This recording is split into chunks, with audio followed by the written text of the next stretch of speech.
주님의 은혜를 사모하며 이 자리에 나오신 우리 모든 성도님들을 주님의 이름으로 사랑하고 축복합니다. 우리 앞뒤 또 좌우에 계신 분들과 환하게 웃으면서 이렇게 한번 인사를 해볼까요? 당신은 하나님이 세우실 다음 세대의 축복입니다. 당신은 하나님이 세우실 다음 세대의 축복입니다. 우리 다시 한번 더 인사합시다. 당신을 통해 가정이 회복될 것입니다. 당신을 통해 가정이 회복될 것입니다. 아멘. 아멘. 여러분, 혹시 새해 첫날에 이런 결심을 해보신 적이 있습니까? 올해는 꼭 다이어트를 해야지, 올해는 화내지 말아야지, 올해는 운동을 해야지. 저는 늘 그렇게 결심을 하거든요. 근데 신기하게도 안 되더라고요. 안 되니까 이 모양이겠죠. 신기하게도 여러분, 이게 결심의 유통기한이 있대요. 이걸 대략적으로 한번 통계적으로 한번 이걸 조사를 했어요.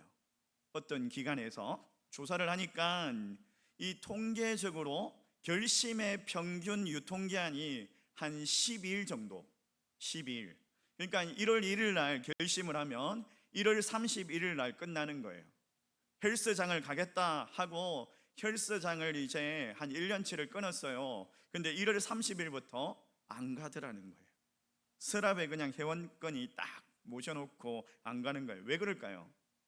여러분, 사람이 사람을 바꾸는 것도 어렵지만 사람이 자기 자신을 바꾸는 게 더 어렵다고 합니다. 우리가 부부싸움을 할 때 당신 좀 그렇게 좀 하지 마, 당신 그 좀 버릇 좀 고쳐, 이렇게 이야기를 하잖아요. 근데 아무리 외쳐도 그 사람이 바뀌던가요? 오히려 화만 나죠. 자녀들에게 야, 스마트폰 좀 그만해라, 공부 좀 해라, 이건 뭐 100번 말해도 아이들이 눈 하나 깜짝하지 않습니다. 심지어 나 자신에게도 오늘부터 정말 열심히 막 성실하게 아침 일찍 일어나야지 이렇게 다짐을 해보지만 아침에 그냥 알람이 울려도 일어나지 않고 좀 이따 일어나야지 이러면서 미룹니다. 사람의 결심은요, 잔소리로 되는 것이 아니라 또 자기의 의지로 바뀌지 않더라는 거예요. 근데 오늘 본문에 보니까 참 놀라운 사건이 일어납니다. 하루아침에 무려 3,000명이 그냥 완전히 변화되었어요. 얼마 전까지만 해도 예수를 십자가에 못 박아라, 예수를 십자가에 못 박아라 이 외치던 사람들이 이제는 그냥 베드로의 설교를 듣고 마음에 질림이 있고 그들이 통곡하기 시작합니다. 회개하기 시작합니다. 그러면서 그들이 예수 믿는 그리스도인으로서 새로운 삶을 살겠다라고 그렇게 결단을 합니다. 여러분, 결심 하나 오래 가지 않는 사람들이 어떻게 이렇게 하루아침에 3,000명이 이런 변화가 일어났을까요? 이게 도저히 그냥 사람의 힘으로는, 사람의 생각으로는 설명할 수 없는 그런 일이죠. 도대체 이들에게 무슨 일이 일어난 걸까요? 여러분, 오늘 본문에 그 이유를 분명하게 우리가 찾아볼 수 있는데, 여러분, 이 베드로가 급쟁이였잖아요. 예수님이 잡혀가시는 날, 그날 밤에 자기도 혹시라도 잡혀갈까 싶어서 예수님을 욕하고 부인하고 또 도망갔던 이 베드로, 그가 성령이 임하자 담대하게 길거리로 나아가서 예수 그리스도가 우리의 주님이시다, 왕이시다, 우리의 구주시다 라고 선포를 하죠. 그리고 그 베드로의 설교를 들었던 사람들이 마음에 질림이 일어나고 회개하고 그날에 3,000명이 주님께로 돌아왔다라고 이야기합니다. 누가가 이 사건을 통해서 한 가지 중요한 사실을 우리에게 가르쳐 주고 있어요. 뭐냐면 사람은 스스로 그리스도인이 될 수 없다. 우리가 스스로 그리스도인이 된 것이 아니다라는 거예요. 아니다라는 거예요. 무슨 말을 하는지 이걸 잘 들어보십시오. 성령께서 말씀으로 역사하실 때에 죄인이 하나님의 백성이 되고, 성령께서 말씀으로 역사하실 때에 새로운 공동체, 교회가 세워지더라는 거예요. 이렇게 하나님께서 불러 세우신 사람들을 우리는 그리스도인이라고 그렇게 부릅니다. 여러분, 그리스도인이 어떤 사람입니까? 주일날 성경책 끼고 교회 가는 사람, 단순히 교회 다니는 사람만 말하는 게 아니에요. 세례 받은 사람이 그리스도인입니까? 아니에요. 교인 명부에 이름이 올라와 있는 사람 그리스도인입니까? 우리가 그리스도인이라고 부르긴 하지만 오늘 본문에 참된 그리스도인이 누구이며 또 어떻게 그리스도인이 되고 그리스도인이 어떤 삶을 살아가는지를 분명히 우리에게 가르쳐 주고 있어요. 그래서 오늘 우리는요, 세 가지의 질문을 가지고 함께 이 본문을 살펴보면서 은혜 받기를 원합니다. 첫 번째 질문은 이거예요. 그리스도인은 어떻게 태어납니까? 또 두 번째 질문은 그리스도인이 되려면 무엇이 필요합니까? 세 번째 질문은 그리스도인은 결국 어떤 삶을 살아가게 됩니까? 이 세 가지의 질문을 가지고 우리가 분명히 답을 찾기를 원하는데요, 오늘 이 본문에 분명한 답이 있습니다. 첫 번째 질문이 이거죠. 그리스도인은 어떻게 태어납니까? 이 질문이에요. 이 답은 이거예요. 그리스도인은 말씀에 마음이 찔린 사람이다. 말씀에 마음이 찔려야 된다. 여러분 한번 같이 따라해 볼까요? 말씀이 찌르면 사람이 바뀝니다. 사람이 바뀝니다. 말씀이 찌르면 사람이 바뀝니다. 사람이 바뀝니다. 기억하십시오. 37절 말씀 우리 같이 한번 읽어보겠습니다. 같이 읽습니다. 시작. 그들이 이 말을 듣고 마음에 찔려 베드로와 다른 사도들에게 물어 이르되 형제들아 우리가 어찌할꼬 하거늘. 베드로의 설교를 들었던 사람들의 첫 반응이 뭡니까? 마음에 찔렸다라는 거예요. 마음에 찔렸다라는 거예요. 이 찔렸다는 단어는 단순히 그냥 마음이 좀 불편하다 이런 뜻이 아니에요. 원어적인 의미를 한번 살펴보면 날카로운 창이 그냥 심장에 깊이 있게 뚫었다 이런 뜻을 가지고 있습니다. 그러니까 하나님의 말씀이 그들의 깊은 그 양심, 그 깊은 곳에 들어와 그들을 괴롭게 하는 거예요. 그 사람들이 깨달았어요. 우리가 예수를, 우리의 구주를 우리가 십자가에 못 박아 죽인 죄인이구나. 이 깨달음 앞에서 그들은 더 이상 변명하지 않습니다. 그리고 그들이 통곡하면서 외칩니다. 형제들아 우리가 어찌할꼬, 우리가 이 죄를 어떻게 감당할까, 이러면서 그들이 외치죠. 여러분 그리스도인은 여기서 출발하는 거예요. 그리스도인은요 스스로 결심하고 그래서 만들어지는 사람이 아니에요. 오늘부터 내가 교회 다녀야지, 오늘부터 내가 예수 믿어야지, 그렇게 해서 그리스도인이 된 사람이 아니에요. 그렇게 결심한다고 되는 사람이 아니에요. 성령께서 말씀을 통해서 우리의 마음을 열어주시고 그 죄를 깨닫게 하실 때 그리스도인으로서 새로운 삶을 시작하게 되는 거예요. 그래서 여러분 설교는요 좋은 강연이 아닙니까? 감동적인 이야기를 듣는 그런 시간이 아닙니다. 설교는 이 말씀을 통해서 하나님을 만나는 시간이에요. 하나님께서 우리를 만나 주시는 그런 시간이 되어야 합니다. 여러분들이 이 말씀에 늘 노출되어야 돼요. 말씀을 가까이 해야지. 말씀을 읽고 말씀을 듣고 말씀을 연구하고 말씀을 배우려고 해야지 여러분 그 마음에 찔림이 있지 않겠습니까? 그리고 말씀을 들으려고 하는 자세가 중요하죠. 자세가 되어야지 이 말씀이 찔림이 되는 거예요. 그러지 않고 나와 상관없는 이야기, 그냥 좋은 강연, 감동적인 이야기로 생각을 한다면 그 말씀이 여러분의 심장을 찌를 수가 없습니다. 인도의 위대한 지도자가 있죠. 우리가 잘 알고 있는 인도의 지도자 누굽니까? 간디. 이 간디가 기독교 국가라고 하는 영국에서 공부를 했어요. 영국에서 당연히 성경을 여러 번 읽고 기독교인들과 교제를 나누고 또 예수님에 대해서 알게 되었죠. 이 간디가요 예수님의 가르침을 엄청나게 존경했대요. 인류의 최고의 윤리라고 말할 정도로. 근데 간디는요 예수님을 자기의 구주로 믿지 않았습니다. 왜 그랬을까요? 성경을 읽었지만 그 말씀이 그의 심장을 찌르지 못했기 때문에. 그냥 예수님을 위대한 성인으로 존경을 했지만 자기의 죄를 위해서 십자가에서 죽으신 하나님의 아들로 받아들이지 못했던 거예요. 여러분 성경을 많이 아는 것 좋습니다. 많이 읽는 거 좋습니다. 근데 하나님의 말씀 앞에 무릎 꿇는 것이 더 중요해요. 하나님 말씀 앞에 무릎 꿇는 것과 성경을 많이 아는 것은 전혀 다른 거예요. 오늘날 이런 사람들이 많아요. 성경 내용은 많이 알고 있는데, 예수님의 이야기도 많이 알고 있는데, 교회도 오래 다녔는데, 근데 말씀 앞에서 자기의 죄가 드러나지 않냐고 마음이 닫혀 있어요. 성경을 그냥 지식적인 책으로, 역사적인 책으로, 좋은 철학책으로 여기고 아름다운 문학 작품으로 그냥 감동으로 끝나버리는 사람들이 많아요. 성령께서 말씀으로 여러분의 양심을 찌르는 순간 성경은 더 이상 책이 아니라 살아계신 하나님의 음성이 되는 겁니다.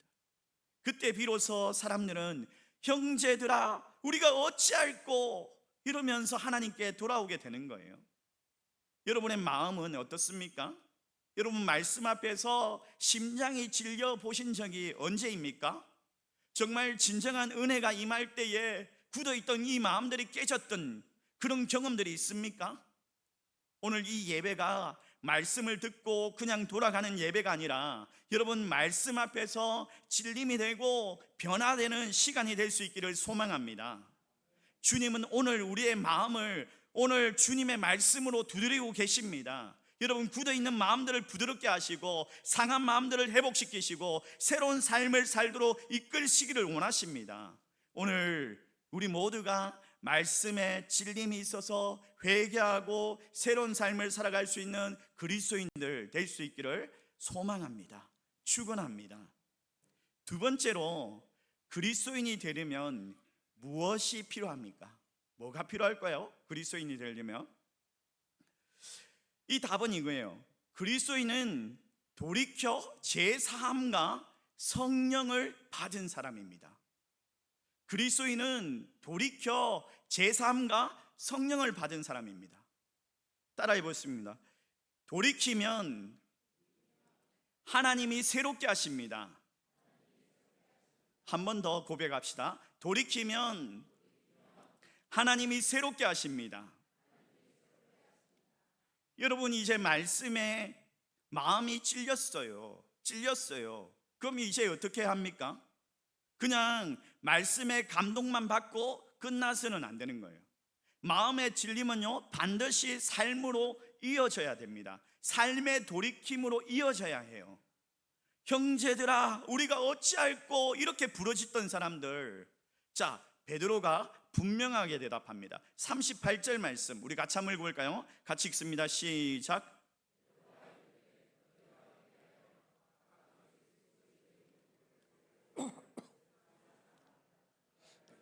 선물을 받으리니 39절도 읽습니다. 시작. 이 약속은 너희와 너희 자녀와 모든 먼데 사람 곧 주 우리 하나님이 얼마든지 부르시는 자들에게 하신 것이라 하고. 두 번째 질문에 대한 답이 나옵니다. 그리스도인이 되기 위해 무엇이 필요합니까? 베드로가 그냥 교회 열심히 다니세요, 가까운 교회를 찾아가세요, 이제부터 정말 착하게 사세요 이렇게 도덕적인 권면을 하지 않았어요. 그는 분명히 뭐라고 이야기합니까? 회개하십시오라고 이야기합니다. 여러분 회개가 뭡니까? 단순히 그냥 눈물을 흘리고 후회하는 것 이건 아니죠. 회개는요 그냥 눈물 흘리면서 그냥 후회하고 잘못했다라고 말하고 그게 아니라 방향을 완전히 바꾸는 거예요. 하나님을 떠났던 사람들이 하나님께로 돌아오는 것, 내 뜻대로 살던 사람들이 하나님의 뜻대로 살기로 결단하는 것, 세상을 사랑했던 사람들이 하나님을 가장 사랑하고 하나님을 가장 소중하게 고백하고 믿는 것, 돌이키는 거예요. 여러분 성경은 회개를 말하면서 또 이어서 이 베드로가 예수 그리스도의 이름으로 세례를 받으십시오라고 말합니다. 예수 그리스도의 이름으로 세례를 받으십시오. 당시의 유대인들은 이 세례가 결코 쉬운 일이 아니었어요. 나는 태어날 때부터 유대인이었는데 내가 왜 세례를 받아? 이게 유대인들이었어요. 원래 세례는요 이방인들이, 유대인이 아니라 이방인들이 유대교로 들어올 때에 받는 의식이었어요. 그러니까 모든 사람들에게 공개가 됩니다. 이 사람은 유대인이 아니야. 이 사람은 이방인인데 이제 유대교로 믿기로 결단을 했어. 그러면서 모두에게 보여주는 그런 의식. 이게 세례였어요. 근데 여러분 생각해 보십시오. 내 혈통을 자랑하는 이 유대인들, 나는 아브라함의 자손이야. 나는 태어날 때부터 선택받은 유대인이야. 내가 어떻게 저 부끄러운 세례를 받을 수 있어? 내가 어떻게 저 이방인들이 받는 저 세례를 받을 수 있어? 그들의 자존심이었어요. 그들에게는 유대인이라는 자랑이 있었어요. 근데 그들에게 세례를 받으라고 합니다. 나는 예수를 나의 구주로 믿겠습니다. 이걸 공개적으로 믿음으로 고백하라고 이야기합니다. 근데 놀랍게도 무려 그날 3,000명이 그 말씀에 순종합니다. 여러분, 이게 사람의 힘으로 설명할 수가 없습니다. 성령께서 그들의 마음을 변화시켜 주셨기 때문에 그들이 부끄러움, 아니 자기의 자존심, 자기의 자랑을 내려놓고 그렇게 할 수 있었던 거예요. 그렇게 할 수 있었던 거예요. 여러분, 직장에서도 여러분 그런 분들 많죠. 내가 예수 믿는 거 부끄러워서 남들이 예수 믿는다는 거 혹여라도 알까봐, 그래서 직장에서 식사 시간에 기도를 못해요. 남들에게 교회 다닌다고 말 못해요. 예수 믿자고 말을 못해요. 그런 사람 많죠. 혹여라도 부끄러워서, 예수 믿는 사람이 왜 저래, 이런 소리 들을까 싶어서.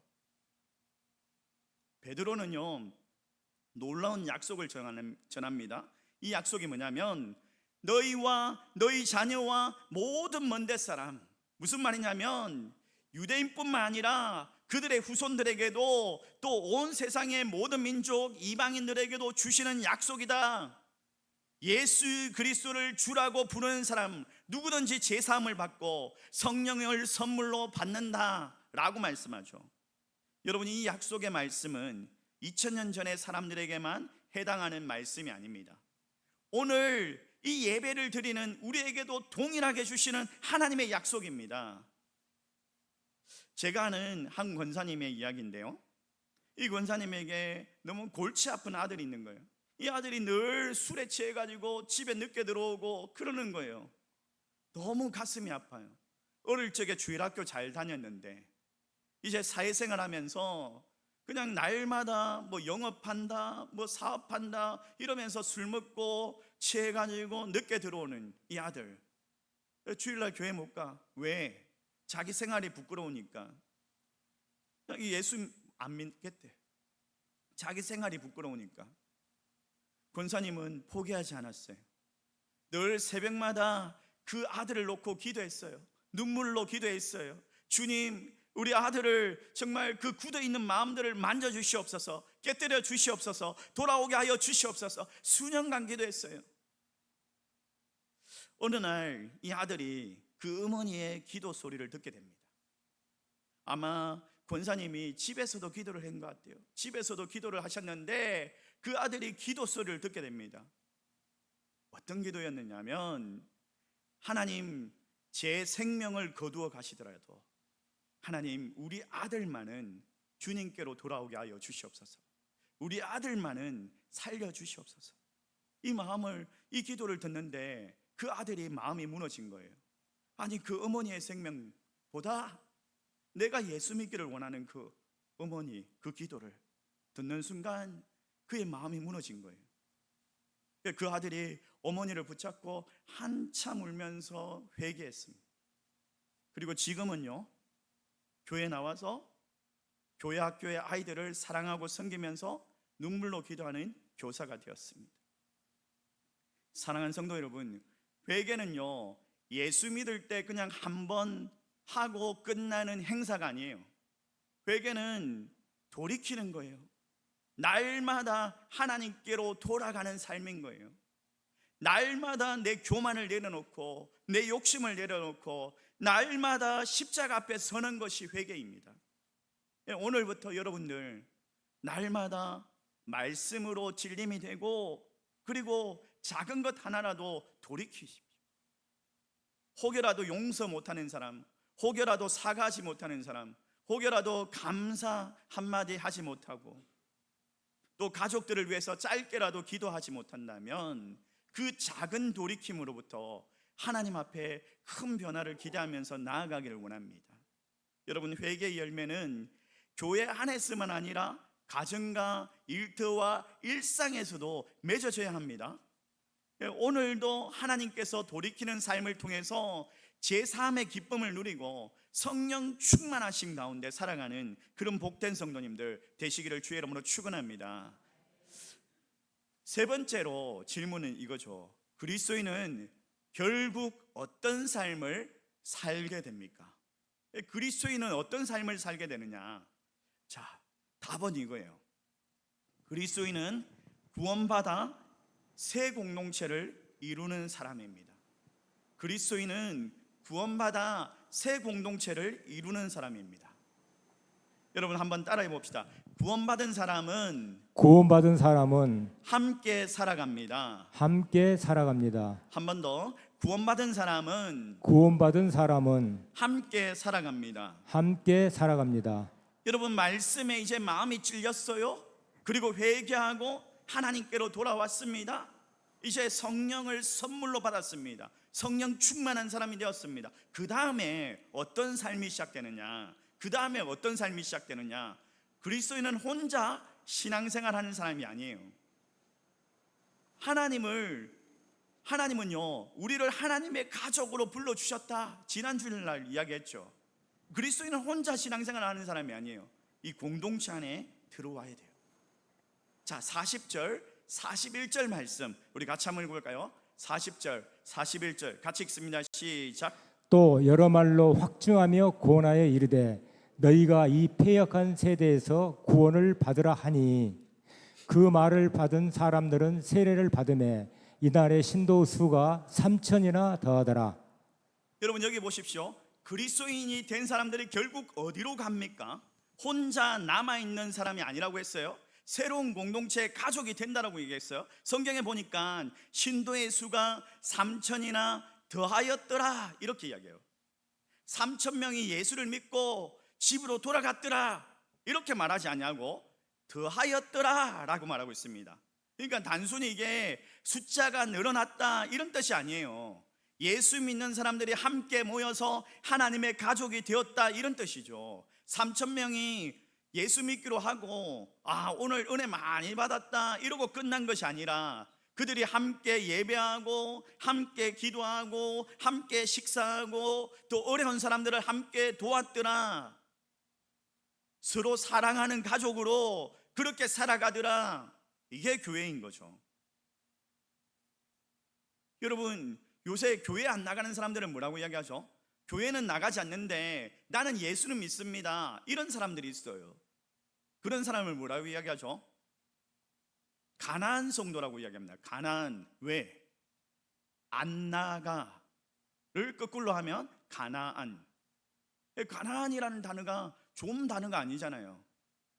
여호수아가 하나님의 명령으로 멸망시켰던 민족이 가나안이에요. 좋은 단어가 아니에요. 제 제자 중에 이런 친구가 있었어요. 어떤 친구냐면 이 친구 엄마가 이단에 빠져가지고 이 아이를 데리고 가려고 하는 거예요. 그 이단 교회로. 그래서 제가 가지 마라, 가면 안 된다, 이단인 거 알면서 가면 안 돼 라고 이야기했어요. 근데 그 친구가 이런 이야기를 하는 거예요. 아니, 엄마의 말에 순종을 해야 될 것 같아요. 그래서 가야 될 것 같아요. 아니, 그때 제가 전도사였는데, 전도사님, 그게 가서도 예수님 잘 믿으면 안 됩니까?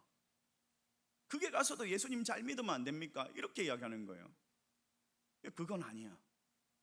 아니, 불교의 부처 앞에 절하면서도 나는 하나님께 기도한다라고 말하면 되지 않습니까? 하나님께 내 마음으로 기도하고 하면은 그게 믿는 것 아닙니까? 이렇게 이야기하는 거예요. 그게 아니야. 그게 아니에요. 그건 하나님께서 원하시는 게 아니에요. 하나님께서 원하시는 게 아니에요. 사랑하는 성도 여러분, 우리가요 종종 이 사도행전 말씀을 보면서 우리는 초대교회를 꿈꾸는 사람들이 많습니다. 이 초대교회를 보니까 서로가 사랑이 넘쳐나고 서로가 통용하고 서로가 하나 되고 하나의 공동체로 가족처럼 살아가는 이것들을 보면서 야, 우리 교회도 저렇게 되었으면 좋겠다, 이런 이야기를 많이 하는데, 근데 우리가 기억해야 할 것이 오늘 말씀을 보십시오. 말씀에 마음이 찔리고 은혜가 시작되니까 사랑이 시작되잖아요. 그리고 회개하고 그게 용서가 시작되잖아요. 그리고 먼저 십자가 앞에서 낮아지고 또 비로소 또 다른 사람들을 품고 아름다운 공동체가 되었던 거죠. 이런 공동체 세워가려면 이런 가정들이 필요한 거예요. 그런데 어떻게 말씀에 찔림도 없이 성경도 읽지 않는데 예배 참석도 안 하는데, 아니 양육 훈련도 받지 않는데 말씀에 찔림도 없는데 어떻게 변화가 일어나겠습니까? 어떻게 회개하지 않는데 어떻게 성령을 선물로 받겠습니까? 어떻게 교회 공동체로 사랑하면서 섬길 수가 있겠습니까? 여러분, 이게 자기 힘으로 쉽게 변하지 않습니다. 하나님께서 말씀으로 우리의 마음을 만져주시고 회개하게 하시고 성령으로 새롭게 하실 때에 이 불가능해 보이는 것들이 변화가 시작되는 거예요. 먼저 내가 하나님 말씀 앞에 서야 합니다. 그래서 예배를 사모하고 정말 말씀을 사모하고 말씀을 듣고자 하는 그 자세, 그 마음으로 나오고, 말씀을 사모하면 말씀을 막 배우고 싶죠. 더 알고 싶죠.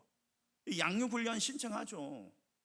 말씀을 더 알고 싶은데, 말씀을 사모하는데, 말씀이 찔림이 되는데 양육훈련이 신청이 안 될까요? 말씀에 찔림이 되면 회개하죠. 이제 내 삶을 돌이키죠. 말씀에 적용하여서 말씀에 순종하여서 살아가려고 그렇게 하죠. 성령이 임하시죠. 성령이 또 그 삶을 살아가도록 인도하시죠.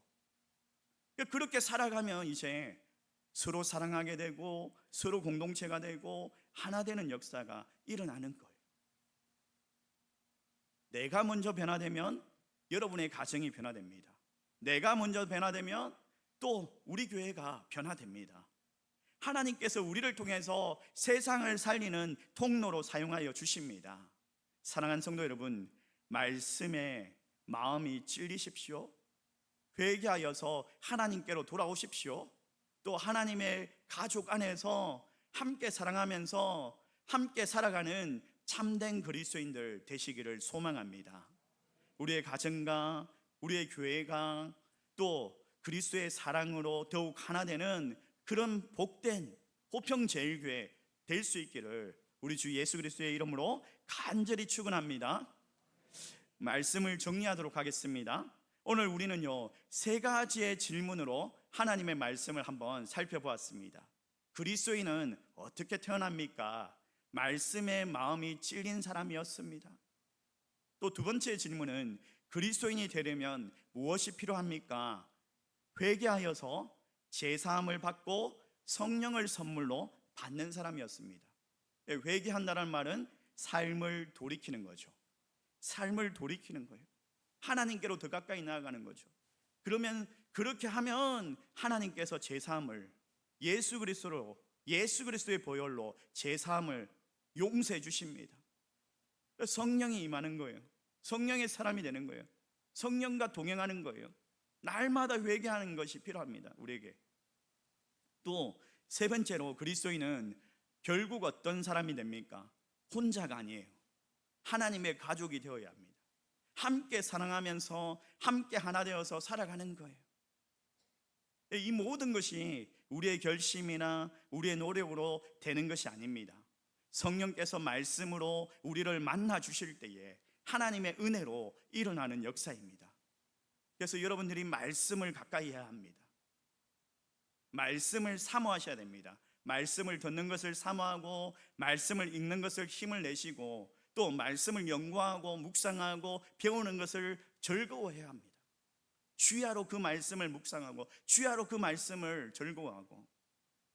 여러분, 하나님께서 우리에게 묻고 계십니다. 여러분은 정말 그리스도인입니까? 말씀 앞에서 마음이 찔려서 하나님께 돌아온 적이 있습니까? 그리고 지금 날마다 회개하면서 성령님과 함께 살아가고 있습니까? 하나님께서 묻고 있습니다, 여러분. 어느 시골 교회 한 권사님이 그 권사님에게 누군가가 이런 질문을 했대요. 예수 믿고 가장 달라진 것, 가장 변한 것이 무엇입니까? 라고 질문을 했어요. 이 권사님이 미소를 지으면서 이렇게 대답을 한 거예요. 예전에는 남편이 바뀌기를 원했어요. 그래서 남편에게 지적질하고 남편을 바꾸려고 애를 썼습니다. 근데 예수님을 믿고 예수님을 만나고 보니까 하나님께서 나를 먼저 바꾸어 주셨어요. 하나님의 말씀대로 살다 보니까 내가 변하게 되었어요. 내가 변하니까 우리의 가정이 달라지고 우리 남편이 변화되고 그런 역사가 일어났습니다. 그렇습니다. 하나님은 언제나 먼저 우리를 변화시키십니다. 그 변화된 한 사람을 통해서 가정이 세워지고 살아나고 교회가 세워지고 살아납니다. 사랑하는 성도 여러분, 오늘도 말씀 앞에서 우리의 마음을 내어드립시다. 그리고 주님은요, 회개하는 자를 용서하시고 성령으로 새롭게 하실 거예요. 오늘 이 예배를 통해서 말씀에 마음이 찔리고 회개하여서 하나님께 돌아오며 하나님의 가족 안에서 함께 사랑하며 살아가는 참된 그리스도인들 되시기를 우리 주 예수 그리스도의 이름으로 간절히 축원합니다. 우리 말씀을 생각하면서 함께 찬양하기를 원합니다. 안개 속에서 주님을 보내 아무도 없을